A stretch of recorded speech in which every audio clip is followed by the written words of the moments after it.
Hey everybody, and welcome back to Lindsey's Little Library. So we're here today because it is Booklist Thursday. Booklist Thursday is something I do with Sarah over at Sarah's Nightstand. We come to you every Thursday with some sort of book thoughts, ideas, recommendations, something bookish related.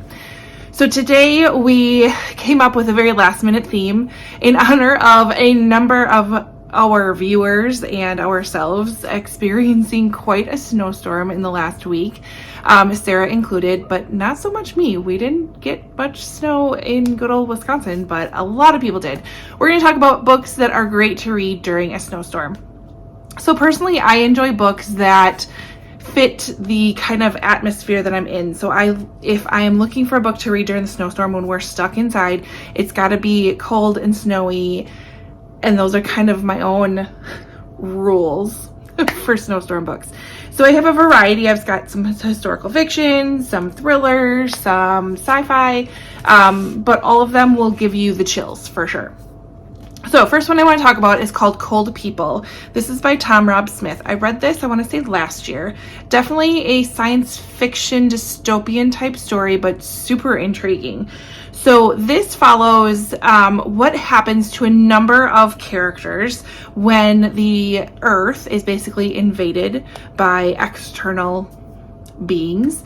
And we are told, pretty much, because they're so sophisticated, we can't like fight against them, or we're told if you want to survive, if you want to live, you have 30 days to get to Antarctica. Whoever's on Antarctica after those 30 days will survive. Everyone else gone. Poof, gone.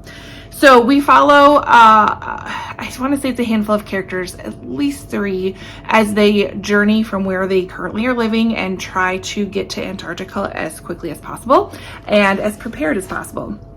So not only do we follow that journey there, but we also follow kind of what happens afterwards and how humankind is determined to survive by any means necessary within this very cold, unsurvivable place. So really interesting read. It took some turns I wasn't expecting, but definitely would be a good snowstorm read for sure. All right. I guess I have one thriller and the rest are historical fiction, so we'll just keep going with that. The one I actually just picked up most recent was 5 Total Strangers by Natalie Richards. I've heard conflicting things about this book, and I'm going to be honest, I absolutely loved it. So this one follows Myra as she is trying to get home for the holidays, so it does have a bit of a Christmassy twister theme to it, but it's not overly Christmassy. You can read this anytime.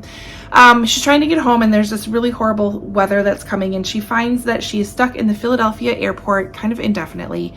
Nobody can take off, nobody can land, nobody's flying for a bit because this huge blizzard's coming. So she ends up kind of making friends with someone on the plane on her flight to Philadelphia, she's stuck in New York. She's trying to get to Philadelphia. So she made friends with people on the plane as she's flying over from California to New York. And come to find out that this person is also trying to get out, similar kind of story, and has was lucky enough to get a rental car because those were going like hotcakes. So they invite Mira to join them, as well as 3 other characters. So there's 5 people in this car, complete strangers, all road tripping it, trying to get home for the holidays and drive through a crazy blizzard at the same time. She soon finds out that someone in the car is lying, maybe not who they say they are, or their intentions are not what they say they are going to be, and maybe is actively trying to sabotage this trip. So it definitely was unputdownable in my eyes. It was action-packed, very suspenseful. It was a really quick read as well. Quick chapters, big margins. Went through this one fairly quickly. Could get done in a snowstorm and also give you creepy snowstormy feels, to be honest. All right, next one I have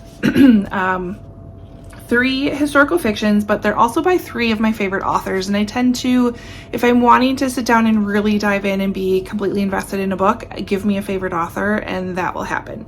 So first one is Diamond Eye by Kate Quinn. Love me some Kate Quinn, that's for sure. This one Based on a true story, as Kate Quinn tends to do, a World War II tale about a quiet bookworm who becomes history's deadliest female sniper. So Mila, we follow her life as she is kind of thrown into this role of being a sniper. She's doing this to survive and to protect her son, and she finds out she's pretty good at it. Like really good at it, and based on a true character.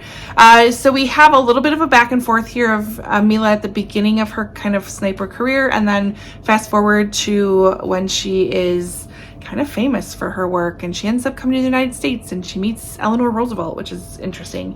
But I loved it. I loved listening to this one. It was really, really great. Mila is absolutely on my list of favorite characters. I would love to be like Mila. She's strong. She's strong and independent. And it has a map. So, love this one. Highly recommend that one to pick up as well. Then we have Winter Garden by Kristen Hanna. I feel like this is and I still have my Goodwill sticker on it.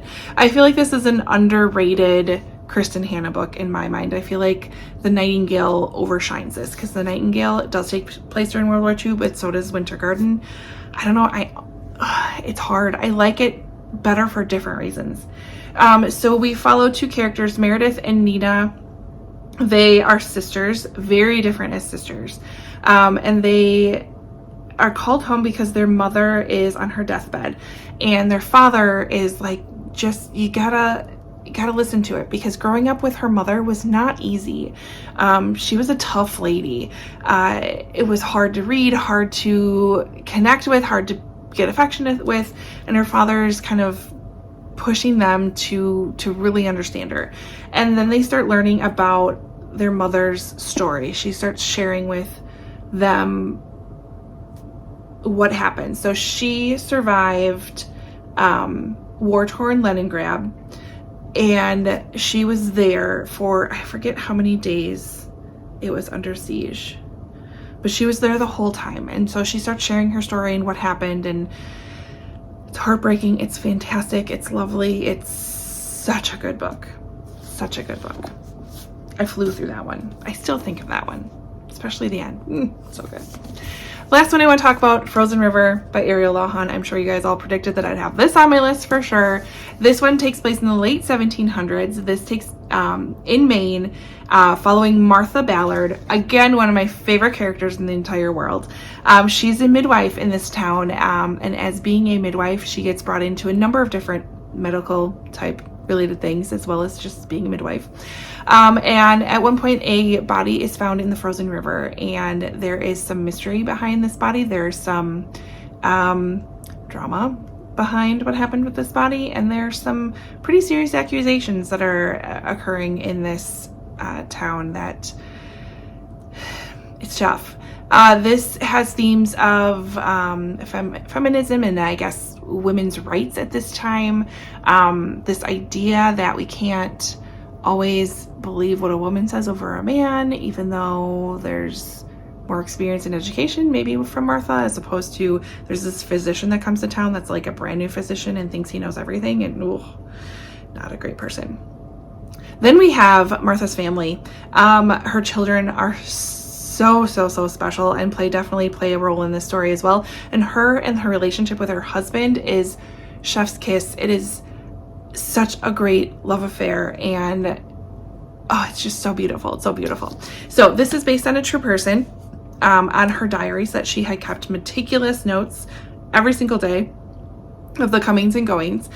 So it follows her, and then Ariel, of course, in true Ariel Lawhon fashion, takes it upon herself to create, fill in the details with her own creative license. So love this book, flew through this book. My friend actually over the weekend I don't even think she was halfway, and she finished this in a day because she just couldn't stop reading it. So highly suggest that as well. So there are some really great Snowstorm type of books that you could read while it's just blustery and ew and gross outside. Also makes great for when it's below 0 and feels like -17, as it does right now. So they're great books to cuddle up with. Head over to Sarah's channel, see what she has for us today. Again, she's experiencing coming off of this snowstorm craziness that happened down by her, and see what she has for us. Otherwise, comment, subscribe, and all that fun stuff, and I will see you next time. Bye.